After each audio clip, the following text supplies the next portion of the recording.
Just show of hands, has anyone here heard of the Innovation Studio yet? Okay, good. Some familiar faces I see raising hands there. So another show of hands, who of you have had an idea for healthcare but haven't known where to begin before? Anyone? A couple hands. So that's what the Innovation Studio is here for. What we want to do is provide OSU students, faculty, and staff the opportunity to get your ideas off the ground. Because as you heard from Cheryl and DJ, there are a lot of resources available once you can get your idea to a working prototype and have a little bit more traction upon what that is. But we've found, particularly for bedside clinicians, there's a great disparity between what they think that they can accomplish or what they want to accomplish and the resources that are there for them. So we stood up the Innovation Studio. And the Innovation Studio is a makeable mover space, a movable maker space, and collaboration space that moves across campus about every 8 weeks. But it's housed at a location for 7 weeks at a time. And during those times, we set up an open innovation track where teams are able to develop any healthcare product, service, or solution that could impact the health and wellness. And then we also have a challenge track. And I'll get a little bit more into that. But one of the key things about this is that we award funding and resources to help you get your ideas off the ground. So if you would like to engage with us and you would like to have access to those funding, there's only 3 criteria that need to be met. The first is that you have to be an OSU student, faculty, or staff. I think almost everyone in the room checks that box.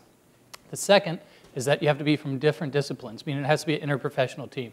So myself being a nurse, if I wanted to stand up a team and get funding, I could bring other nurses on my team, but I'd also have to bring a non-nurse on my team to provide that interprofessional collaboration component. And then 3, the very important one for faculty and staff members here, is that you have to disclose your invention to TCO per our OSU protocols, which you've heard about earlier today. Right now, the Innovation Studio is currently housed in Hayes Hall, which is the Department of Design. It's on the east end of the Oval. And if you wanted to engage with us, you could go and work with our shop manager there. He's there 20 hours a week. His name's Josh Wooten. He can help you either develop a prototype or a service or solution that helps get your idea off the ground. And then on the 29th, we'll hear 5-minute pitches from all the teams who have new ideas. But the really neat thing is that we've already engaged with 30 teams so far. And if any of those 30 teams want to come back and ask for their second or third or fourth round of funding, they're able to do this at that showcase. And they'll be able to do that in perpetuity, as the goal for this is to get you to the point where you're much easier, or much more likely to have a successful engagement with TCO, Rev1, Lumos, and our other partners in the community.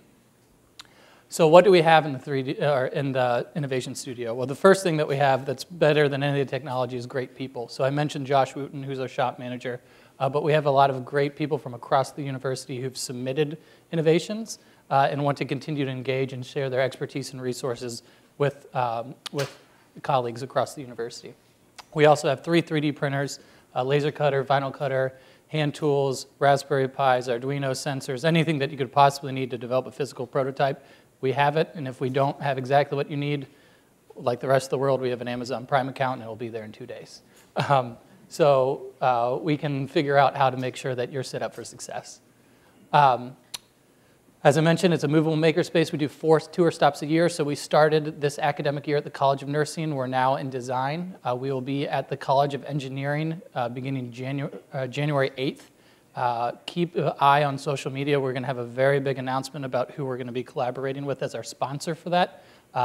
It's one of those opportunities that you only get when you work at or go to The Ohio State University, truly. So keep an eye out for that huge announcement coming on Monday. But teams are funded based off of their potential to impact the community.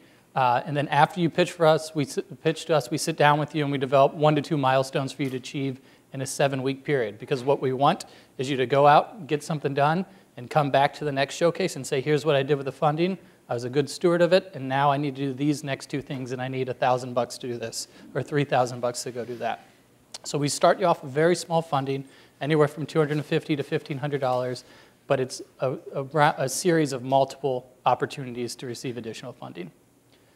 So we always have a challenge track and we have an open healthcare track. So the challenge track is what we're going to be announcing for our sponsorship on Monday, but it's typically based on something that's unique to the host location. So when we were in the James for 12 days over the summer and had 21 invention disclosures in those 12 days, the challenge for that was oncology care. Very broad blanket, but anything that you wanted to do that could impact the health and wellness of the oncology community, that was eligible for an additional $500. And then we always have the open healthcare track, which is about as broad as you can get. So if you come to us and say, hey, I have a new seatbelt, that's a healthcare product to us because that helps people be healthier and happier in their life.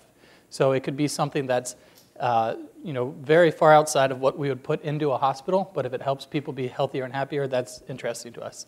It could also be a service or a solution that is not a product, but something that we can also drive to impact. And then the other key component about it that it goes a little bit against what we're talking today in terms of entrepreneurship and commercialization is that it doesn't have to be commercializable. We don't need to be able to scale this. What we want to do is help you have an idea with impact. So for example, right now we're working with a research team at the James that's building a cart, imaging cart. And they currently right now have a furniture dolly that they got at Lowe's, and it has a safe on top of it. And then the safe is truck strapped to the furniture dolly, and then from that they have an articulating arm that comes out that they have screwed their cameras into. So imagine signing off your consent for research, and they wheel that dolly in and say, we're going to put this in very compromising positions and take pictures of you. So they came to us and said, hey, we want something that's much more streamlined, aesthetically pleasing, and that's not going to break on us when we try and go over elevator transoms. So we've been doing a maker project with them. They're actually engaged in building it themselves. We're using extruded aluminum and a lot of other fun materials to help them get this off the ground. So that first round I mentioned, anywhere from $250 to $1,500. One winning team in the challenge track gets $1,500, but then everyone else is anywhere from $250 to $1,000, whether you're in the challenge track or the open track. And thus far, we've heard pitches from 30 teams, and we've funded every team that's come to us. So if you have an idea and you really want to get off the ground, we're certainly going to be able to provide you some resources to do that. And then, of course, for returning teams, we have the subsequent rounds of funding where you can come back up to 4 times a year to ask for additional funding at an undisclosed amount. We do ask that capital is not used for your own salaries, and then we try and move you away from a traditional research pathway where you're funding a graduate student, because that usually takes 6 to 8 months to get that done, and we want you getting things done in 6 to 8 weeks. Our funding source comes from the Sharp family. They own a company called Healthcare Logistics based in Circleville, and they provide us with a little additional entrepreneurial and mentorship components as well. So if you have ideas that may fit their portfolio, they're happy to mentor people throughout that process. Some stats you can see here. We've had 38 innovation submissions. We've heard 34 pitches.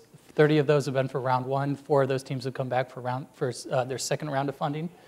11 of those teams have had students on them. But the most important thing here is that of all those teams, all 30 of them were funded up to this point. Some important dates for you to note. We are in our second tour stop of the year at the Department of Design, but the last 2 stops of the academic year will be at the College of Engineering from January 8th through the 21st of February, and then we'll stand back up again on March 5th through the 18th of April. So both of those are continuing funding opportunities. So if you had an idea today, you wanted to submit your idea, you'd go right here to go.osu.edu/myinnovations. You'd submit your idea with your interprofessional team.